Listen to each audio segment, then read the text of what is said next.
ورسوله الصادق الأمين اللهم صل على سيدنا محمد وعلى آله وصحبه ومن تبعهم بإحسان إلى يوم الدين. سبحانك لا علم لنا إلا ما علمتنا إنك أنت العليم الحكيم. Alhamdulillah, syukurillah, masih diberikan oleh Allah Subhanahu wa taala kesempatan kita bisa bertemu, silaturahim, sama-sama kita belajar dan mempersiapkan diri untuk menyambut bulan suci Ramadan. Tidak terasa begitu berjalan waktu. Perpisahan dari bulan suci Ramadan, sebentar lagi menyambut bulan suci Ramadan. Kalau 1 tahun sudah berlalu, kira-kira 30 hari Ramadan bagaimana? 1 tahun sudah begitu luar biasa cepat. Dan ini menjadi bagian dari umur kita. Bertambah 1 tahun, berlalu 1 tahun, berarti akan melangkah lebih dekat kepada kematian.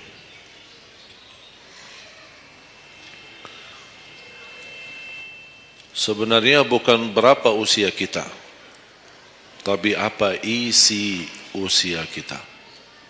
Isinya apa? Dan sebagaimana Rasulullah SAW menjelaskan di hadis yang sahih, di hari kiamat tidak akan tergeser kaki seorang sambil ditanya oleh Allah 4 pertanyaan. Berarti kita akan menghadapi 7 pertanyaan. 3 di kuburan, menghadap munkar nakir, man rabbuka, ma dinuka, man nabiyuka. Yang tersisa 4 nanti di hari kiamat, sebelum dimulai hisab, sebelum tergeser kaki kita ke surga maupun ke neraka, ditanya oleh Allah Subhanahu wa taala 4 pertanyaan. Yang pertama, lan tazula qadama 'abdin yaumal qiyamah hatta yus'ala an 4. Tidak akan tergeser kaki seorang di hari kiamat sambil ditanya oleh Allah SWT 4 pertanyaan. Yang pertama, an umurihi fima afnah. Umurnya apa yang kamu lakukan? Allah tidak akan tanya berapa usiamu, tapi apa yang kamu isi dalam usiamu. 60, 70, 100 tahun, kurang, lebih, Allah tidak berdulikan berapa usia kita. Bahkan banyak para sahabat ketika ditanya usiamu berapa, dia menjawab usia saya 10 tahun. Padahal sudah tua, sudah di atas 50, ada yang di atas 40. Tapi kenapa begitu ditanya soal umurnya dia menjawab 10 tahun? Ternyata mereka menghitungkan usia yang sebenarnya adalah usia yang terisi taat. Masa jahiliyah, sebelum datangnya Islam, mereka menganggap itu semua usianya sia-sia.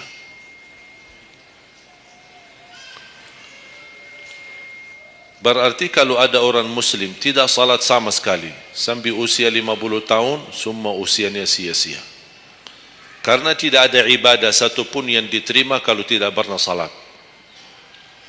Biarpun dia haji setiap tahun, puasa setiap Ramadan, dia bersedekah, berinfak setiap hari, tapi tidak pernah salat 5 waktu sama sekali, sia-sia amalannya. Karena pertama yang akan dihisab oleh Allah salatnya. Kalau salat itu beres, baru akan ditanya yang lain. Kalau salatnya tidak ada, Allah tidak perlu bertanya yang lain. Makanya saya selalu berkata, khususnya para pemuda-pemudi, seberapapun dosamu, jangan tinggalkan salat. sebesar apapun dosamu, jangan tinggalkan salat. Karena salat itu ibadah yang langsung menyambungkan kita sama Allah, tali hubungan kita sama Allah. Kalau tali hubungan kita sama Allah terputus, tidak ada tali yang bisa sambung lagi. Dan selama anda menjaga salat, berarti masih ada harapan masuk dalam golongan yang akan diampuni Allah. Ada ampunan, ada harapan ampunan. Tapi kalau tidak salat, terus bagaimana Allah ampuni kalau tidak mau bertaubat? Banyak orang berkata, saya malu. Atau dia merasa ada bisikan di hatinya, buat apa lo salat? Ngapain? Perilaku kamu aja tidak benar, sama orang tua aja tidak benar, dosamu tidak pernah henti-henti, percuma salat, tidak usah. Itu ingat bisikan syaitan. Karena syaitan ingin semuanya sekali-kali rusak. Kalau berbakti baik belum sempurna, masih banyak dosa maksiat, banyak kerusakan yang lain, tapi masih terjaga salatnya, ada harapan diampuni dosanya. Jangan sampai syaitan berhasil menggoda kita sekalian tidak salat. Oh, sudah hancur, sudah rusak yang lain, ditambah lagi parah, tinggalkan salat. Atau ada orang taubat, selama dia tidak salat, lancar, beres, aman, tidak ada apa-apa. Begitu dia taubat, dia merasa sedih, menyesal, dia mulai menjaga salatnya. Hilang motornya, kehilangan kerjaannya, diuji sama Allah SWT dalam rumah tangganya. Setan datang, coba, kamu aja dulu biasa-biasa aja, tidak pernah ada ujian. Begitu anda mulai salat, ada ujian. Ngapain? Udah berhenti aja salat, nanti kembali beres. Berhenti salat. Pas begitu dia keluar masih kehilangan motor. Ya Allah, gimana? Saya selama ini tidak pernah salat, tidak pernah hilang motor. Begitu saya mulai salat, malah hilang motor saya. Datangnya setan di situ. Coba kalau kamu tidak salat, tidak bakal hilang motornya. Akhirnya dia merasa nyesal, dia berhenti. Berarti niatnya bukan taubat. Niatnya salat, ya Allah mohon aku salat tapi Allah jaga motor aku ya. Itu niatnya. Bukan salat karena Allah, tapi salatnya karena terjaga motornya. Itu beda niat.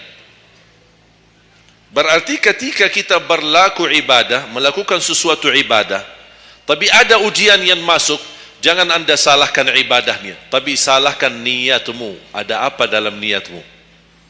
Pasti ada salah niat.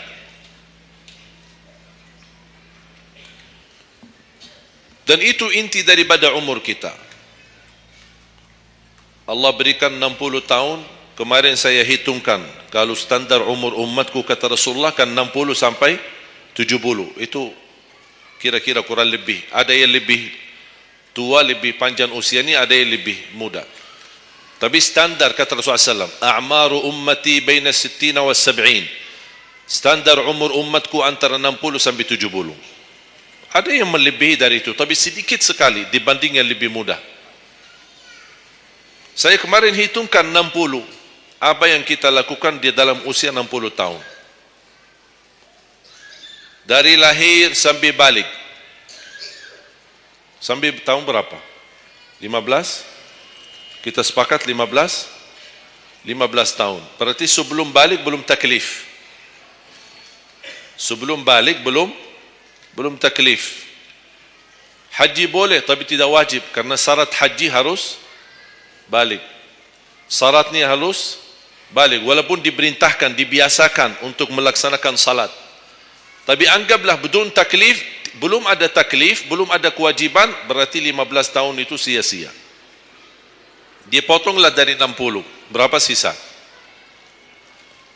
45. Tidur sehari berapa jam? 8. Boleh kita sepakati angka 8? Ya, kita bicara standar. Katanya menurut kesehatan, tidur yang normal dan pas dan cukup adalah 8 jam. Anggaplah 8 jam tidur. Ada yang tidur 12 jam. Ada yang tidur bangun, salat tidur bangun, salat tidur bangun. Kalau hari libur, dia tidur, tak capek tidurnya. Begitu bangun, ya Allah, begal badan saya, tidur lagi.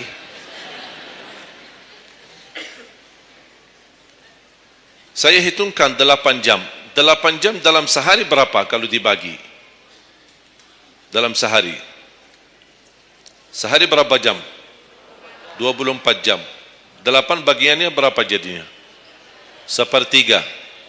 Sepertiga sehari tidur. Sepertiga 60 tahun berapa? 20. 20 tahun ngapain? Tidur. 20 tahun cuman kerjaannya tidur. Mulai dari 8 jam. Coba, memang terlihat angkanya tidak terlalu besar. Tapi kalau dihitung dalam usia 60 tahun, 20 tahun tidur. Ditambah 15 belum taklif, jadi 35. Tersisa berapa dari 60? 25. Cari nafkah dan rezeki. Kerjaan, standar kerja, jam kerja berapa jam? 8. Berarti 60 tahun berapa jam? Berapa tahun kita kerja? 20 tahun. 20 tahun cari menjadi kaya. Tapi 20 tahun masih stres. Tak jadi kaya-kaya. Masih bermasalah. Ditambah habis 20 tahun pensiun, tambah hutang. Belum lagi hutang sana sini. Sekarang semua serba hutang. Dan yang aku heran, kenapa orang Indonesia suka berhutang? Ada masalah sedikit hutang. Sekarang HP cicilan, bagus-bagus. Begitu saya kemarin diajak sama teman foto, saya lihat HP ini, Masya Allah HP yang terbaru ini. Maaf Pak, cicilan. Jadi jangan ditipu, jangan tertipu ketika anda melihat handphone baru sama orang, langsung anda baik sangka, barangkali cicilan. Tak ada yang sanggup cash. Cash itu 12 juta sampai ada 15 juta. Bawa mobil yang mewah, cicilan. Begitu pindah rumah, cicilan. Jalan-jalan besok juga nikah, cicilan. Semua serba cicilan. Dan terpengaruhi dengan promo. Promo sana, sana ini, ada ini, non persen, non ini, apa, sini beli satu, dapat satu. Dan semua serba hutang. Tanpa kita sadar, tidak sadar, memang mudah kita awal-awalnya berhutang, tapi begitu sudah jatuh tagihannya, pusing. Memang hutang ini bikin aku stres.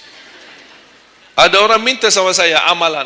Ada enggak amalannya supaya saya bisa mengatasi masalah hutang ini? Saya bilang mudah amalannya, jangan berhutang lagi. Udah. Sudah selesai. Hutang itu di dalam Islam dibolehkan kalau sudah benar-benar keadaannya darurat. Sudah tidak ada solusi, tidak ada jalan, tidak ada yang bisa bantu, tidak ada yang bisa menolong. Akhirnya terpaksa, dan hati-hati dari riba. Jangan terpaksa nanti beralasan, ya Allah saya terpaksa menggunakan pinjaman bank tapi riba. Pinjam 100 juta kembalikan 120 juta. Dosa besar. Masih lebih ringan dosa zina sama ibu daripada terima uang riba. Nauzubillah min zalik.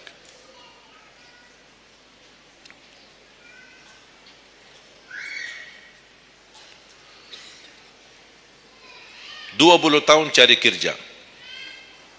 Tadi berapa yang tersisa? 25 kan? Berarti yang tersisa berapa? Saya belum bicara ibadah Bapak Ibu. 20 tahun tidur, 20 tahun cari dunia, 15 tahun masih belum taklif, tersisa 5 tahun. Saya hitung dalam 60 tahun, bagi orang yang rutin menjaga salat 5 waktu, tahu enggak hasil hitungan saya dapat berapa? Anda jaga salat Selama 60 tahun itu menghasilkan ibadah cuma 2 tahun 7 bulan. Total salatmu dalam 60 tahun 2 tahun 7 bulan. Karena salat 5 waktu berapa? Tidak sampai 1 jam. Tidak sampai 1 jam. Saya bicara yang wajib. Bagaimana saya hitung kalau ada orang yang tidak salat sama sekali? Na'udzubillah, sudah habis sia-sia umurnya kalau tidak salat sama sekali. Saya belum hitung tarawih 23 rakaat 7 menit. Nah, itu beda urusan itu. Ada tarawih 23 rakaat 7 menit? Tidak ada tarawih. Jangan su'uzzan. Itu namanya olahraga. Olahraga paling cepat selesai dapat juara 1. Jadi kita harus baik sangka, jangan su'uzzan. Karena itu bukan salat. Yang aku heran itu setiap tahun itu tradisi ini terulang setiap Ramadan. Menjadi sebuah kebiasaan yang seharusnya menjalani kebiasaan agama atau kebiasaan beribadi. Dan kenapa itu hal menjadi betul-betul sesuatu yang kebiasaan, menjadi tradisi? Kenapa? Aku heran ini. Ada yang bisa jawab? Kenapa ketika masuk Ramadan tetap menjalankan 23 rakaat tapi dengan cara cepat? Aku heran belum menemukan jawabannya. Ada apa dengan 23 rakaat harus selesai cepat? Dan ini khusus di bulan Ramadan. Aku sangat kagumi ketika mendengar seorang imam begitu maju imam tarawih rakaat pertama, Allahu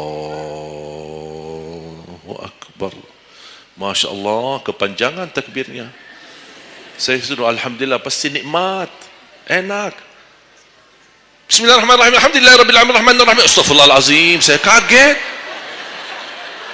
Barusan sudah enak. Kenapa ini cepat-cepat? Makanya saya ingat di masa ketika saya di salah satu kampung, ada seorang bapa di samping saya. Saya datang ke masjid, sudah mereka mulai tarawih. Yang aku kasihan bapa di sebelah saya, barangkali usia 80, 90. Gerakannya tidak sama seperti kita. Kan kita masih muda, masih bisa mengejar imam. Habis bacaannya imam, saya tidak bisa mendengar kecuali ujung ayat. Oh, ini Al-Fatihah. Bismillahirrahmanirrahim. An-Na'im. Apa? Alhaakumut takatsur. Allahu Akbar, sami'allahu liman hamidah, Allahu Akbar, Allahu Akbar, Allahu Akbar. Saya masih ikut. Yang saya kasihan bapa yang di samping saya ini. Begitu imam ruku', bapa kan pelan-pelan, kan begal badannya, sudah tua, fisiknya tidak kuat, turun pelan-pelan, imam sudah sami'allahu liman hamidah. Bapa berdiri lagi, tidak jadi ruku' bapa. Bas begitu sujud, kita semua turun sujud. Bapa saya lihat pelan-pelan sambil batu-batu. Turun. Begitu dia sudah mau nyampe, imam sudah rakaat kedua. Bapa malah berdiri lagi, dah jadi sujud. Astaghfirullahaladzim, kasihan bapa tidak jadi ruku, tidak jadi sujud. Pas di rakaat yang kedua, saya megang tangannya, Pak, kita pulang aja deh. Mendingan salat tarawih di rumah sendiri. Itu bukan salat tarawih. Ramadan cuma berapa kita menemukan Ramadan? Orang yang sudah wafat, kalau kita boleh berbicara dan dengar bisikan apa yang mereka bisa jawab. Wallahi, semua orang yang sudah mati berkeinginan kembali ke dunia untuk menikmati bulan Ramadan. Mereka ingin menikmati bulan Ramadan, menikmati tarawih, menikmati suasana buka puasa bersama, bagi-bagi sahur dan aktivitas yang lain. Ini kesempatan, kita masih diberi oleh Allah umur, sehat walafiat, maksimalkan. Tidak semestinya 23, mau 11 boleh, mau 23 boleh, mau seberapapun tarawihnya, mau salat tahajud di rumahnya boleh. Ulama sudah menjelaskan jumlah salat malam atau tarawih yang paling sedikit 2 rakaat, yang paling banyak tidak ada batasnya.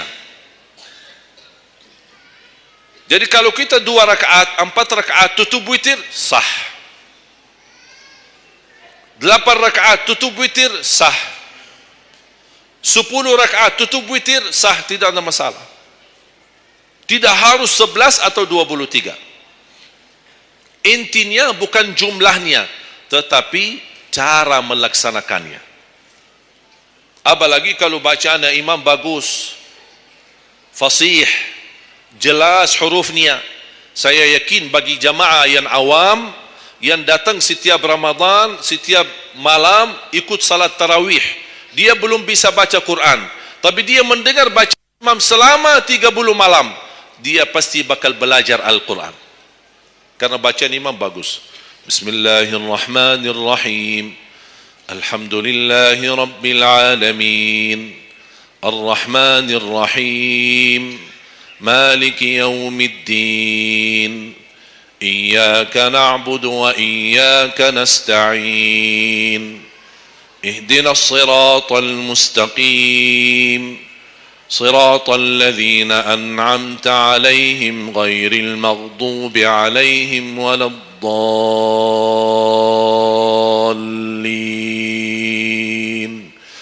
آمين.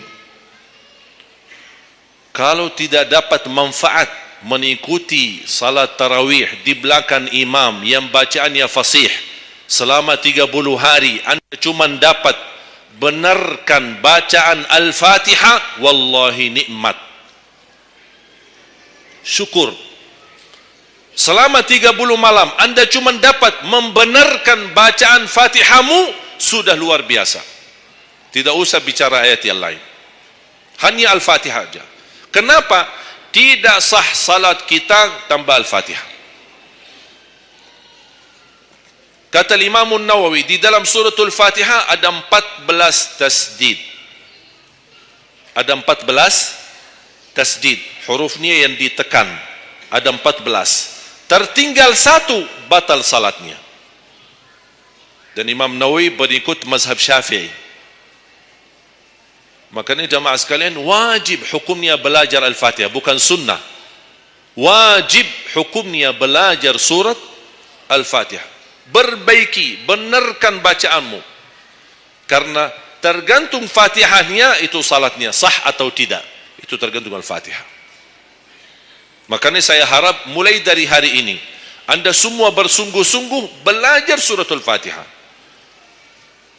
Jangan anda targetnya mau hafal 30 juz anda hafal, tapi tidak benar suratul Fatihah, sia-sia, tidak ada manfaat. Karena anda baca suratul Fatihah, tidak baca ayat yang lain sama sekali, masih tetap sah salatnya. Karena suratul Fatihah tidak bisa diganti. Kalau anda lupa baca selain suratul Fatihah, ada istilah lupa salah satu kewajiban, bisa diganti dengan sujud sahwi. Misal, rakaat pertama baca Al-Fatihah, itu rukun. Lanjut baca ayat pendek, anda tidak sadar, habis waladhdallin amin, Allahu Akbar, lupa baca ayat, itu diganti dengan sujud sahwi. Itu kalau di salat wajib. Tapi kalau di salat sunnah, tidak ada wajib atau rukun selain suratul Fatihah. Jadi anda kalau salat sunnah cuma suratul Fatihah, kemudian takbir, rakaat yang kedua suratul Fatihah, dan kemudian langsung ruku', sah salatnya, tidak apa-apa. Tidak harus baca surah-surah yang lain. Itu di salat sunnah. Tapi kalau di salat wajib, hukumnya baca Al-Fatihah rukun, hukum baca surah yang lain wajib. Kalau terlupa, diganti dengan sujud sahwi. Sujud sahwi 2 kali sebelum salam. Habis tahiyat, sujud 2 kali, kemudian langsung habis itu salam. Dan habis sujud sahwi tidak bagi tahiyat lagi. Sudah cukup tahiyat yang anda baca. Makanya kembali lagi jamaah sekalian, umur bukan berapa usianya, tapi apa isinya. Maka Rasulullah SAW bersabda, ni'mal abdus salih man tala umur wa hasun amalu. Sebaik-baik hamba yang salih, yang panjang usianya, tapi baik amalannya. Baik amalannya. Bulan Syaban ini sekarang tersisa kurang lebih 14 atau 16 hari. Rasulullah SAW punya kebiasaan puasa Syaban full. Sampai kata Siti Aisyah, tidak pernah aku melihat Rasulullah puasa satu bulan penuh selain bulan Ramadan sebagaimana di bulan Syaban. Penuhnya Rasulullah SAW. Bukan nisfu. Setiap datangnya Syaban ditanya nisfunya. Mana nisfu Syaban? Nisfu. Full Syaban. Puasa aja. Di awal boleh, di tengahan boleh, di akhir boleh. Yang tidak boleh, yang tidak pernah puasa Syaban, pas begitu berakhir, mau mendekati Ramadan, seminggu terakhir atau 10 hari terakhir, itu ada sebagian ulama berkata makruh. Kalau sudah 2 hari terakhir bulan Syaban, Anda tidak pernah ada puasa sebelumnya, itu dianggap oleh ulama haram. Apalagi kalau sudah jatuhnya di hari keraguan, hari ragu-ragu, kemungkinan ini bisa hari terakhir, kemungkinan bisa masuk Ramadan, isbat Ramadan. Termasuk ibu-ibu dan jamaah sekalian yang masih punya hutang, segera lunasi hutangnya. Jangan begitu sudah mendekat puasa, Anda punya hutang 7 hari, tersisa bulan Ramadan 5 hari. Syekh, apa? Aku punya hutang 7 hari, sedangkan yang tersisa bulan Ramadan itu tinggal 5 hari lagi mau masuk Ramadan. Aduh, 1 tahun tidak pernah tanya. Begitu sudah mepet baru cari jawabannya. Itu karena hukuman nanti. Tetap diganti puasa yang dari tahun yang lalu. Tetap bayar hutangnya dan kena denda setiap hari kena fidyah. Jadi seandainya Anda masih punya hutang dan masuk Ramadan, Anda belum lunasi, tetap hutang itu terbawa nanti. Pas habis Ramadan, Anda punya kewajiban bayar hutang. Tapi karena Anda tunda, mundurkan sampai masuk Ramadan, Anda punya kena denda. Ditambah lagi, bukan hanya bayar dengan puasa, ganti puasa, tapi ada lagi namanya fidyah. 1 hari 1 orang miskin. Diberikan kecukupan makanan. Makanya kembali lagi, yang punya hutang segera lunasi hutangnya. Masih ada kurang lebih 15 atau 16 hari. Jangan sia-siakan umurmu. Yang kedua, pertanyaan Allah Subhanahu wa taala, wa an syababihi fima ablah. Usia mudahmu, apa yang kamu berjuangkan? Apa yang kamu lakukan? Pertanyaan saya kepada jamaah, usia muda apakah bukan usia dari umur? Bukan sesuatu dari umur? Usia muda bukan sebagian dari umur? Dari total umur? Bukan. Dari total umur. Tapi kenapa Allah bertanya soal umur secara total dan ditanya lagi soal usia mudahmu? Kenapa? Padahal kan sudah cukup Allah tanya tandaan umurmu, ditanya lagi tandaan usia mudamu. Kenapa 2 kali ditanya? Allah tidak mencukupi dengan pertanyaan umur, total umur kita, tapi Allah menambahkan lagi, itu menjadi beban bagi seorang pemuda.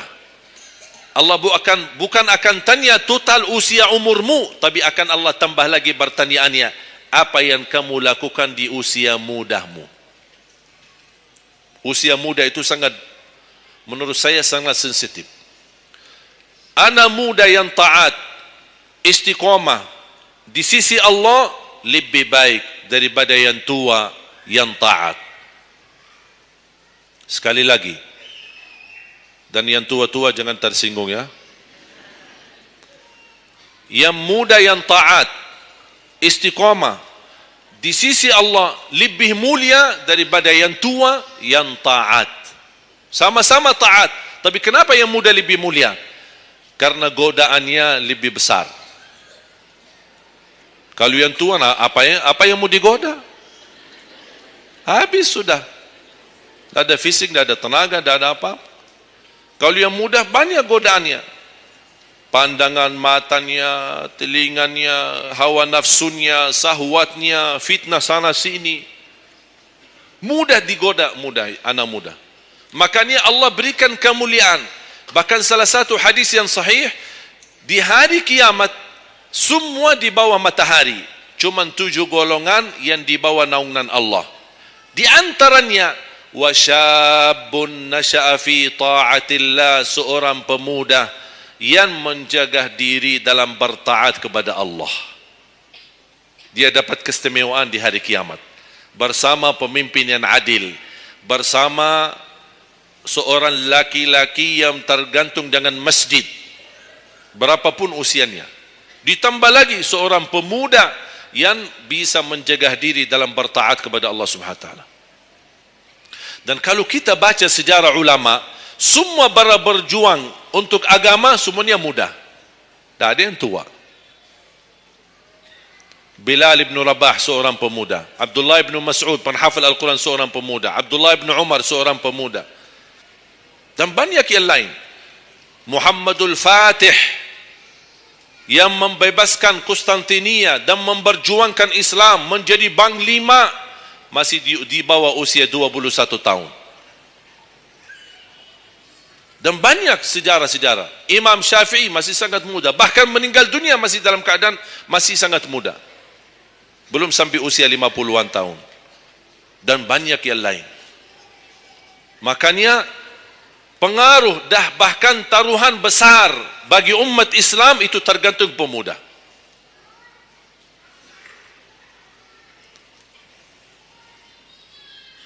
Kalau pemuda yang suka memakmurkan masjid, mencintai Al-Quran, dan dia bisa menjaga diri, dan dia bisa berbakti baik sama orang tuanya, dan selalu menjadikan target utama ridha Allah, wallahi Indonesia makmur.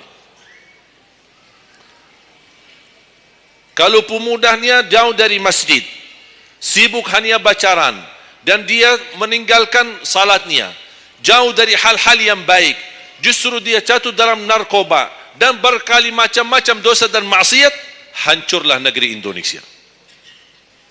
Indonesia tergantung pemuda. Maaf, bukan tergantung para tua, tergantung pemuda. Makanya saya bahagia sekali ketika kemarin tanggal 17 April, saya bahagia sekali ketika melihat semua pemuda-pemuda ikut nyoblos di TPS. Walaupun kita belum lihat hasilnya, tapi sabar. Sabar. Ini ujian. Jangan ada orang terlalu muda diadu domba. Sabar. Apapun keputusannya kita tunggu. Keputusan yang resmi dari KPU. Keputusannya benar, tidak benar, serahkan kepada Allah. Hati-hati, jangan terlalu mudah diadu fitnah. Sama-sama Muslim. Jangan kita diadu domba di antara kita sesama. Bahaya sekali kalau terjadi konflik gara-gara pemilu dan kepentingan politik. Silahkan lihat apa yang terjadi di Timur Tengah. Semua kejadian di Timur Tengah, awal langkah kejadian itu gara-gara kepentingan politik. Yang menjadi korban rakyat. Orang politisi hidup di negeri Eropa, nikmat, senang, bahagia, semuanya serba ada. Mereka tidak bahaya, tapi yang bahaya rakyat. Yaman, Suria, Irak, dari tahun 90 sampai sekarang Irak tidak bisa aman. Ada orang bawa berita itu Irak saudara, dan mereka perang saudara antara Sunnah dan Syiah. Bohong, tidak benar. Ratusan tahun mereka hidup damai antara Sunnah dan Syiah, tidak pernah bermasalah. Tapi karena langkah awal kepentingan politik, lama-lama terpengaruhi dengan perbedaan aliran dan berbeda pendapat. Kalau sudah kita menjadi korban dan terpengaruhi demi kepentingan politik, mudah diadu domba, besok-besok akan terjadi perang antara Sunni sama Syiah di Indonesia. Besok lagi akan terjadi antara aliran-aliran yang lain sama golongan-golongan yang lain. Bisa terjadi perpecahan belah. Itu yang diinginkan oleh musuh Islam. Jangan diberikan kesempatan. Terjadi ujian, memang kita menghadapi ujian. Bukan hanya umat Islam di Indonesia. Di Palestina sudah 60, bahkan sudah sampai 70 tahun mereka menghadapi ujian. Tapi kekuatan sabar luar biasa. Tidak pernah putus asa. Biarpun mereka tidak bersenjata, tidak punya apa-apa melawan musuhnya Israel, tapi mereka tetap tidak pernah putus asa, tidak pernah pasrah. Mereka tetap berjuang, mencintai Masjidul Aqsa. Saya merasakan perjuangan pemuda ketika saya ke sana, ke Masjidul Aqsa. Makanya jemaah sekalian, kita bisa memperjuangkan, tapi tambah membuat permusuhan. Kita masih bisa bertahan. Dan insya Allah ada jalan keluar dari segala kesusahan. Dan Allah tidak mungkin membiarkan kezaliman terjadi. Kalau kita merasa terzalimi, tidak apa-apa, tunggu. Dan kita harus belajar saling menghormati. Yang memilih 01 itu hakmu, tapi anda tidak berhak mencaci maki 02. Yang memilih 02 itu hakmu, tapi anda tidak berhak mencaci maki 01. Sama-sama Muslim, sama-sama orang Indonesia. Malu kita, kadang-kadang aku sedih melihat kok ini terjadi permusuhan. Ulama di sini mencaci maki ulama yang di sana, ulama yang di sana membalas lagi dan apa tu? Ya Allah, malu kalau di antara ulama saja terjadi persoalan permasalahan. Gimana orang awam? Makanya selalu saya dalam doaku, ya Allah satukan dan rapatkan hati para ulama kami.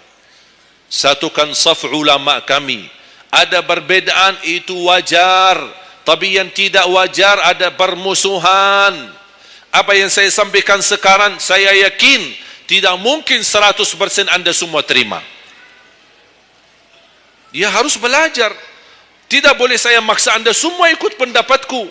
Aku hanya menyampaikan, anda bisa dengar, anda bisa ikuti, anda bisa tolak. Itu hakmu menerima atau menolak. Tak ada orang berhak untuk memaksakan kita. Oleh karena itu sekali lagi, mohon jaga dan rapatkan saf kita.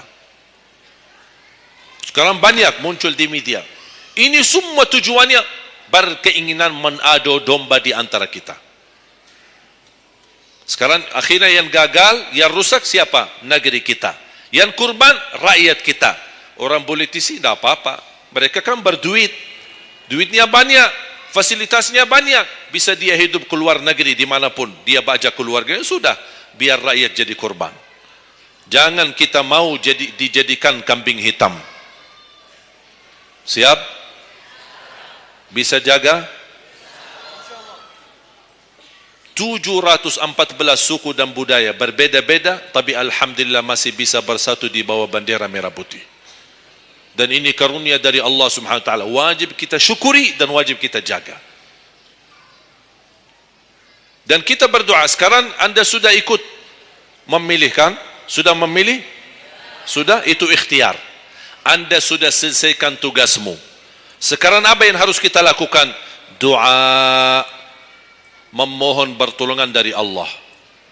Biar Allah yang memilih mana yang terbaik. Ya Allah, kami sudah berusaha. Kami sudah berikhtiar, pimpinlah kami, anugerahkanlah kepada kami pemimpin yang takwa, yang adil, yang amanah, yang mencintai agamamu, yang mencintai ulama, yang bisa melayani rakyat dengan ikhlas. Itu doa kita. Kalau boleh setiap tahajud, setiap sujud, habis duha, habis salat wajib, terus doa seperti itu. Saya punya kebiasaan ketika mengajak jamaah umrah, saya haruskan kepada semua jamaah ketika kami tawaf maupun sa'i, wajib paling tidak 1 kali tawaf, 1 kali sa'i, khusus doakan Indonesia. Karena Indonesia apalagi saat ini sangat membutuhkan doa kita. Sebagaimana kita berduli kepada saudara kita Palestina dan kita bantu, kita mendoakan. Kalau Indonesia tidak perlu bantuan dana, tapi butuh doa kita. Makanya jangan pelit untuk mendoakan negeri kita Indonesia. Faham? Yang ketiga,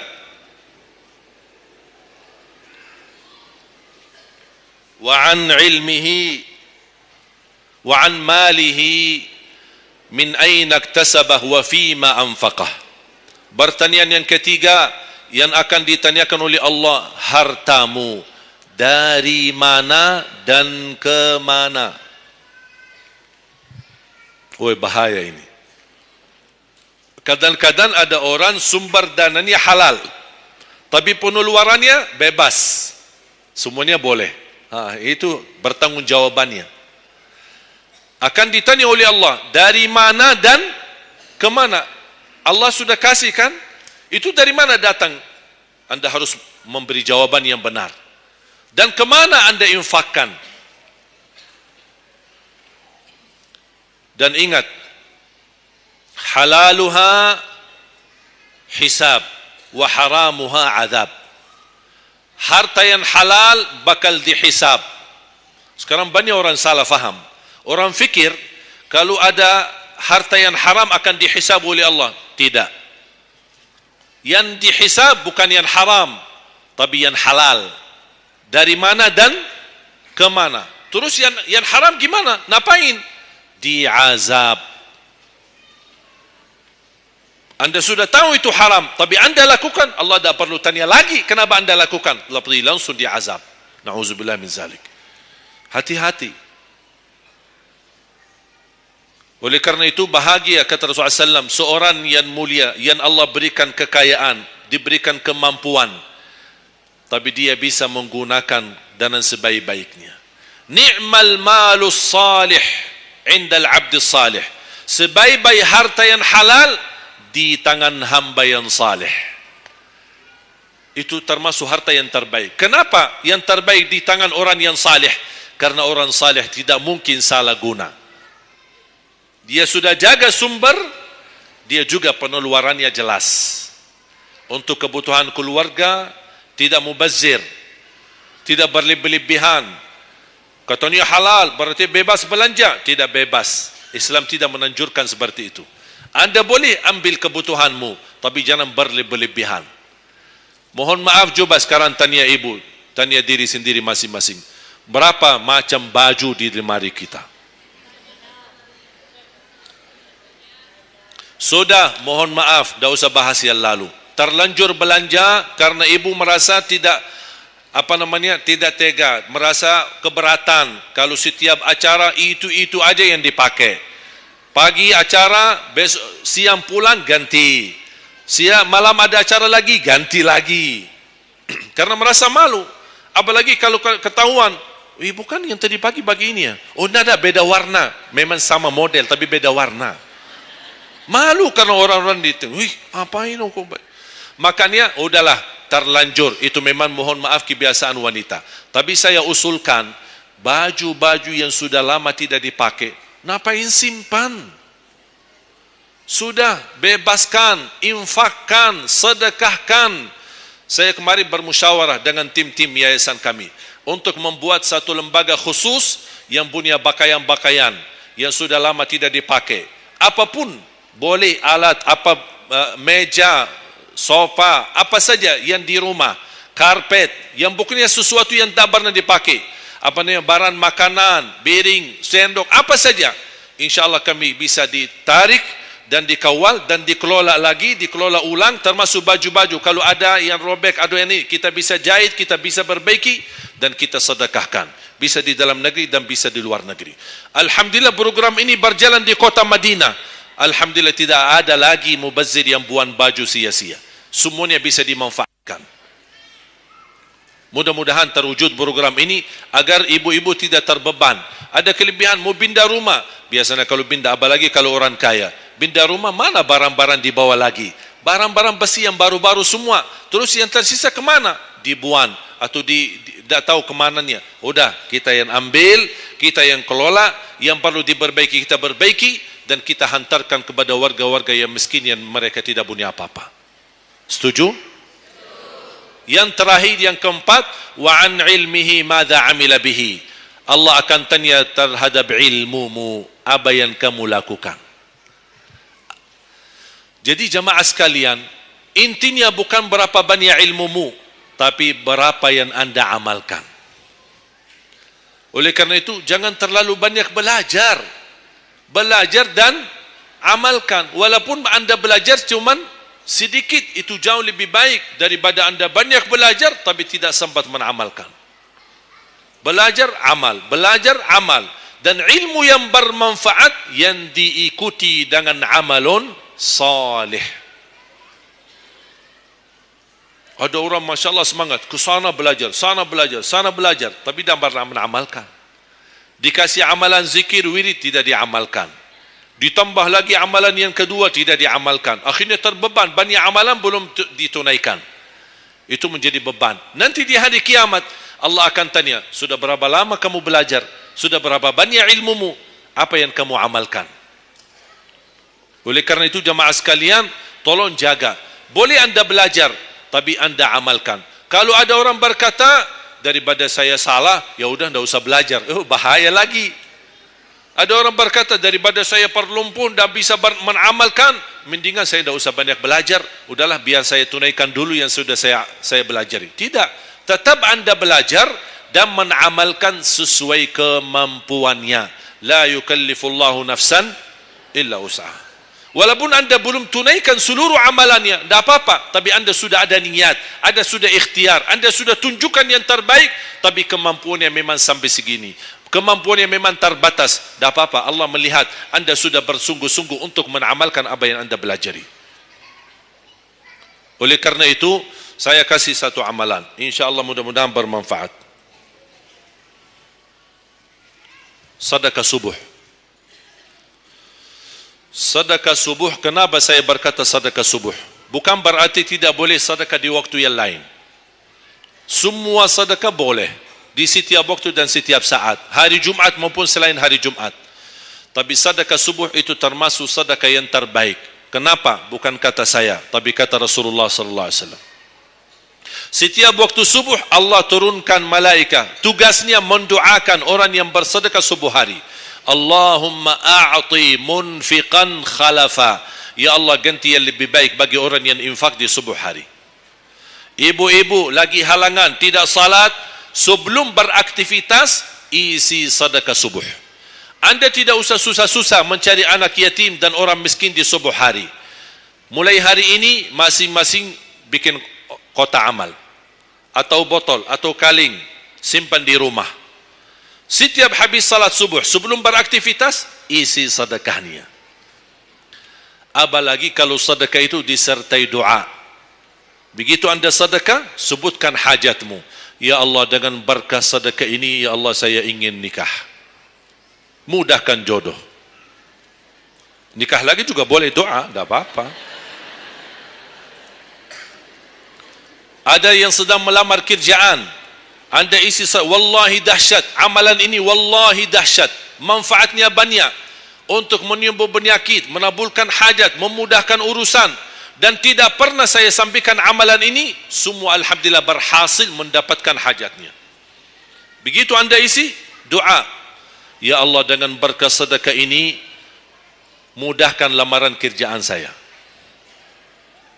Ya Allah, dengan berkah sedekah ini, mohon titipkan pahalanya untuk kedua orang tua saya. Kalau ada yang merasa dirinya suka marah, suka emosi, ya Allah, dengan berkah sedekah ini, tenangkan hati dan jiwa saya, agar tidak emosi lagi. Ya Allah, dengan berkah sedekah ini, karuniai kepada aku anak penghafal Al-Quran. Bu, jemaah sekalian, saya berkeluarga 12 bersaudara, timnas. Dan kami memang sudah disusun satu lusin. 12 ini mempersiapkan, kalau timnas kita belum mampu membawa juara, insyaAllah kami sekeluarga siap mengganti timnas. Alhamdulillah, dari saudara saya 12 ini 10 penghafal Al-Quran. Tapi orang tua saya awam. Percaya enggak? Orang tua saya bukan ulama, bukan kiai, bukan ustaz. Ayah saya belajar kelas 3 SD. Ibu saya tidak pernah masuk sekolah sama sekali. Sampai usia 40 tahun masih buta huruf, tidak bisa baca Quran. Tapi Allah berikan karunia keturunan penghafal Al-Quran. Berkat apa? Salat mereka dan sedekah mereka, termasuk doa. Itu perjuangan mereka. Alhamdulillah, sekarang ayah saya, ibu saya penghafal Al-Quran, yang jadi gurunya anaknya sendiri. Sekarang di Indonesia saya bawa 5 adik saya dan ditugaskan menjadi imam tarawih. Saya bawa mereka pindah dari Arab kemari. Ada 5. Yang perempuan sudah dinikahkan sama orang Indonesia, orang Jakarta. Dan saya dorong adik saya yang perempuan untuk menghafalkan suaminya biar jadi penghafal Quran. Yang 4 laki-laki, ada yang 2 bawa istrinya masing-masing dari Arab, yang 2 lagi saya nikahkan di Indonesia. Sama orang Indonesia. Ada 1 sama orang Sunda, 1 sama orang Lombok. Jangan khawatir Bu, masih ada lagi. Bahkan saya dorong adik-adik saya semua wajib nikah 4. Masing-masing 4 istri. Kenapa? Supaya banyak keturunan. Kalau bisa setiap 1 istri 12, 1 lusin. Masya Allah, luar biasa. Mengapa? Karena kita punya perjuangan yang masih panjang. Cita-cita saya mencetak 1 juta penghafal Al-Quran di Indonesia. Ketika saya datangkan adik saya tugaskan sama mereka dan tegas. Kalau kalian datang hanya mau berhiburan, pulang. Kalian di sini untuk bersama-sama memperjuangkan untuk mencetak 1 juta penghafal Al-Quran. Dan alhamdulillah program ini sudah jalan. Dan kita terus memperjuangkan. Dan saya harap semua jamaah insya-Allah berkenan terlibat dalam program ini. Cita-cita saya, semua masjid se-Indonesia insya-Allah diimami imam penghafal Al-Quran 30 juz.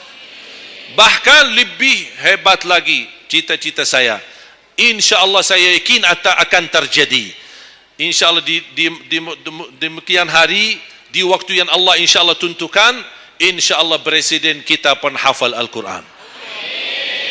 Coba, ya Allah, rasanya enak. Langsung diumumkan di Masjid Istiqlal, khatib dan imam salat Idul Fitri, penghafal Al-Quran 30 juz, Presiden Republik Indonesia. Oh, mantap. Imam salat Idul Adha, Presiden kita. Salat Jumat, khatib dan imam, Presiden kita. Tidak perlu ganti imam. Udah tidak perlu ganti imam, subhanallah, luar biasa. Coba, saya kagumi ketika membaca dan melihat YouTube-nya Presiden Erdogan, Turki. Walaupun beliau bukan penghafal Al-Quran, tapi murattal bacaannya beliau, Masya Allah. Mana ada sekarang presiden di dunia Islam sebagaimana bacaannya yang benar. Ini sudah saatnya, tapi bukan sekarang ya, nanti maksud saya, sabar dulu. Nanti jadi kacau nanti, semua, sabar dulu. Insya Allah ada waktunya, insya Allah. Mulai dari sekarang kita ayo bersama-sama mempersiapkan untuk kalau anda gagal menjadi penghafal Al-Quran, jangan gagal anakmu, cucumu, generasi yang ini semua. Kita melihat, saya bangga. Kenapa saya semangat untuk mencetak 1 juta penghafal Al-Quran? Itu berkatnya acara Hafiz Indonesia. Nonton kan acara Hafiz Indonesia? Nangis ya? Habis tisu kan? Tahu enggak salah satu karunia Allah untuk Indonesia? Ada teman saya berusaha punya TV di Arab. Beliau ingin membuka dan membuat acara Hafiz Indonesia versi Arab, tapi gagal. Kenapa? Karena tidak menemukan jumlah yang banyak penghafal Al-Quran di bawah usia 10 tahun. Hanya Indonesia saja. Malaysia kalah, Indonesia saja. Di bawah 10 tahun. Dan sayang sekali memang anda yang nonton acara Hafiz Indonesia, anda nonton acara yang sudah jadi. Tapi anda belum tahu apa yang kami berjuangkan di belakang layar. Sebelum acara Hafiz Indonesia 4 bulan bekerja keras. Sambil tim turun ke lapangan, ke desa-desa, kampung-kampung, ke pulau-pulau untuk menumbulkan dan mendatangkan, menghadirkan para penghafal Al-Quran. Ketika dibawa di Jakarta 2 bulan berturut-turut kami didik mereka. Yang awalnya pemalu, awalnya ada yang mohon maaf kencing di celananya sendiri. Saking tidak berani, takut. Alhamdulillah sekarang menjadi mereka pemberani. Bahkan mereka berlumba-lumba azan subuh. Mereka berlumba-lumba membangunkan sesama saudaranya. Sama-sama tertib, makan. Kita menghadirkan dokter kesehatan, kita menghadirkan dokter psikologi jiwa untuk menjaga perasaan mereka selama 2 bulan. Didampingi kadang-kadang ibu mereka, didampingi kadang-kadang ayah-ayah mereka. Dan semua rata-rata sepakat orang tua mereka, tidak pernah kami merasakan bangga memiliki anak sebagaimana kami melihat perjuangan di Hafiz Indonesia. Dan alhamdulillah begitu selesai acara Hafiz Indonesia, kami tidak tinggalkan mereka. Kami terus kawal, kami terus pimpin. Dan alhamdulillah mereka di kampung masing-masing sudah membangun rumah tahfiz. Ada yang membangun pesantren untuk mencetak dan melahirkan jumlah yang banyak penghafal Al-Quran. Dan ini perjuangan luar biasa. Tidak mudah. Berapa biaya yang dikeluarkan. Dan mohon maaf, belum ada sponsor yang bisa mensponsori kita dan membayar full untuk kita. Kita terus bekerja keras dan alhamdulillah masih Allah hantarkan kepada kita orang yang dermawan, orang yang baik, yang berduli dengan dan mencintai Al-Quran. Allah anugerahkan. Wallahi menurut saya, saat ini, zaman ini, sedekah yang terbaik dan yang termulia, semua apapun yang terkait dengan Al-Quran, itulah yang termulia. Makanya boleh anda ketika anda bersedekah, jangan lupa disertai doa. Di antaranya anugerahkan ya Allah Indonesia menjadi negara Al-Quran. Tapi tolong fokus. Kalau anda isi sedekahnya, tolong disesuaikan. Jangan isi sedekahnya koin, teng, tapi doanya sampai terbit matahari. Tidak ada malunya. Kata Allah, koin-koin aja sedekahnya, doanya dah habis-habis. Hajatnya panjang, lebar. Malu kita. Bukan Allah tidak bisa. Allah maha bisa menabulkan hajat. Tapi kita malu sama Allah. Kok cuma bikin teng, ya Allah, ya Allah, ya Allah, panjang. Fokus. Kalau usulan saya, satu sedekah, satu hajat. Satu sedekah, satu hajat. Dan insyaAllah akan anda melihat manfaatnya. Mudah-mudahan semua yang hadir, insyaAllah menjadi keluarga besar 1 juta penghafal Al-Quran. 1 juta mencetak penghafal Al-Quran. 1 juta keluarga Al-Quran yang insyaAllah akan membangun generasi baru yang membawa Indonesia menjadi baldatun tayyibatun rabbun ghafur, dan di masa yang akan datang insyaAllah Indonesia menjadi lebih baik. Amin ya rabbal alamin. Barakallahu fikum. Terima kasih, semoga bermanfaat. Kurang lebihnya mohon maaf. Mungkin ada panitia ingin menyampaikan selanjutnya. Wallahu a'lam. Subhanakallahumma bihamdika asyhadu an la ilaha illa anta astaghfiruka wa atubu ilaik. Wassalamu alaikum warahmatullahi wabarakatuh.